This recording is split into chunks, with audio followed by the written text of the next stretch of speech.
Então, pessoal, seguindo um pouquinho mais com a nossa aula, tá? A gente já acabou de ver sinais de pontuação, acabamos de ver também um pouquinho sobre letras do alfabeto.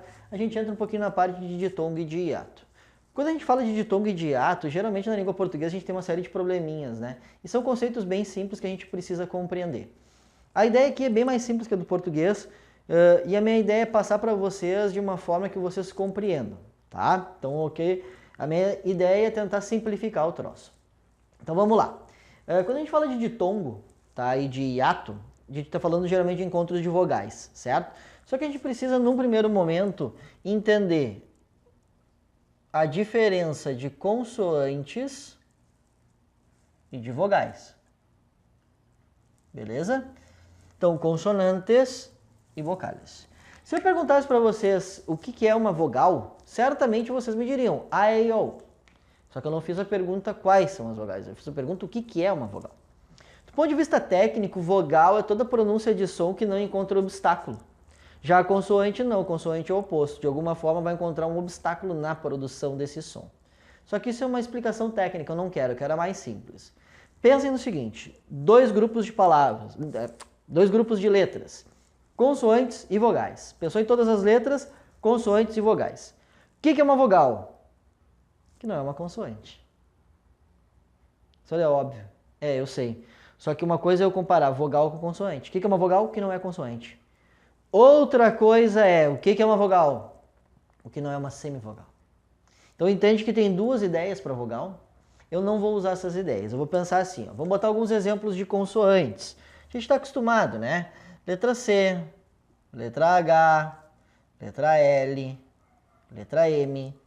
Vimos a letra N, né? Lembra que o tio não é acento, ele não é também marca de nasalização, ele faz parte da letra. A letra T, a letra UB e assim por diante. Vogais. A, E, I, O e U, basicamente. Bom, até aqui só nenhuma diferença com relação ao português. Perfeito. Só que a minha ideia é a seguinte. Se eu pegasse as vogais, eu poderia separá-las em dois pequenos grupos. A, E, O e I, U. Esse A, E e O eu vou chamar de vogais fortes. Fuertes. E esse I e esse U eu vou dizer que elas são fracas. Débiles. Perfeito? Bom, o que vai acontecer no final das contas, pessoal? Imaginem que eu tenho a seguinte palavra. Quadro. Beleza? Quadro. Se eu pedisse para vocês separarem silabicamente, certamente boa parte de vocês faria isso aqui. Quadro. E boa parte de vocês teria na dúvida, separo o U do A ou não separo? Pensa nessa ideia de forte e fraca. Vamos lá. O U é forte ou fraco? O U é fraca, né? Ó, débil. E o A, forte. Tá aqui em cima. Fortes. Se eu deixar duas dessas 5 letras aqui em cima na mesma sílaba, eu tenho que verificar. Se é uma fraca e uma forte, elas podem permanecer na mesma sílaba? Podem. Elas não vão brigar pela tonicidade. A fraca sabe que é fraca, a forte sabe que é forte, elas convivem numa boa na mesma sílaba sem nenhum tipo de problema. Quando eu deixo duas dessas 5 letras na mesma sílaba, que é o caso da palavra quadro, eu tenho o que nós vamos chamar de ditongo. Perfeito? Então imagina que tu está observando uma determinada palavra e encontrou lá um I e um A. Separa ou deixa junto? I é fraca, A é forte. Deixa junto. Encontrou um O e um E. Aliás, um O e um I. Encontrou um O e um I. Deixa junto. Um E e um U. Deixa junto. Tudo isso é ditongo.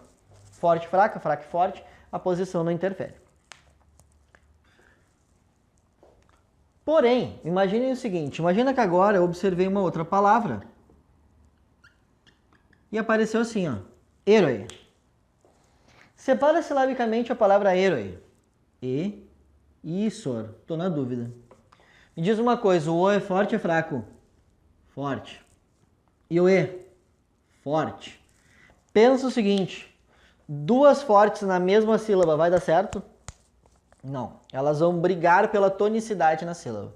Ao brigar pela tonicidade da sílaba, o que vai acontecer? Eu obrigatoriamente vou precisar colocar uma numa sílaba, outra na outra sílaba.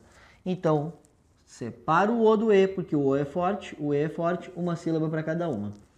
Quando eu tenho duas dessas 5 letras em sílabas diferentes, o nome disso é um hiato. Então imagina, um A e um E, separa e deixa junto. Separa, duas fortes. Um E e um O, separa e deixa junto. Separa. Um A e um O, separa e deixa junto. Separa. Tudo separa. Beleza?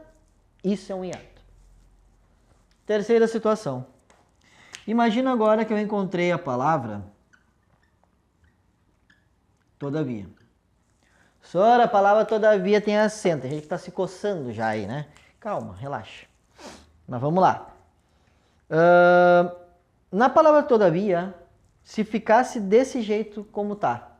Se ficasse desse jeito como tá. O I é fraco e o A é forte. Concordam comigo? Se o I é fraco e o A é forte, do jeito que tá, seria um ditongo, não seria? Então a separação ficaria assim, ó. Só que a palavra todavia, meus amores, o I é forte. Todavia, esse I, ao ser forte no espanhol, sempre vai ser o quê?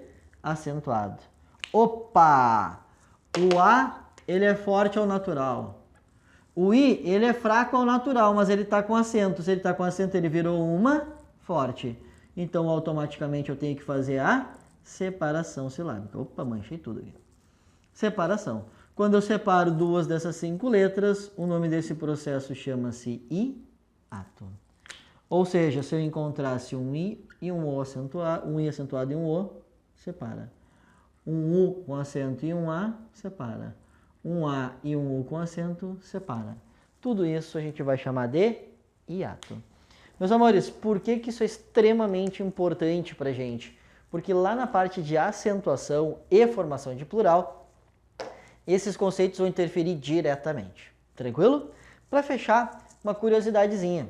Lembra que eu estava falando das vogais? Acho que a gente vai retomar isso lá na parte de acentuação, mas a título de curiosidade. Pessoal, com exceção da letra A no espanhol, todas as demais, elas têm pronúncia fechada. Cerrada. Ou seja, mesmo que apareçam com acento, eu vou obrigatoriamente pronunciar de forma fechada. Exemplo para vocês. Peguei a palavra coche. Ó, o E fechado, ó. Coche. Peguei a palavra café. Ó, E fechado também, mesmo com acentuação. Ou seja, não existe E, não existe O na língua espanhola. Essa foi uma dica que, quando eu comecei a aprender espanhol, foi fundamental para que eu pudesse, obviamente, compreender bem a língua espanhola. A gente acha que é muito rápido, e de fato é, mas a gente também não sabe alguns mecanismos ali que facilitam a compreensão. Meus amores, a ideia é, sejam bons leitores de língua espanhola. Eu estou falando isso como curiosidade, mas para vocês, assistam séries, assistam filmes, mas coloquem sempre a legenda em espanhol, porque mais do que bons ouvintes e bons falantes, eu preciso que vocês sejam bons leitores de língua espanhola. A gente vai falar mais sobre isso numa aulinha que a gente vai falar sobre texto, mas isso são cenas do próximo capítulo. Por enquanto é isso, até daqui a pouquinho, até a próxima parte da aula. Um abraço!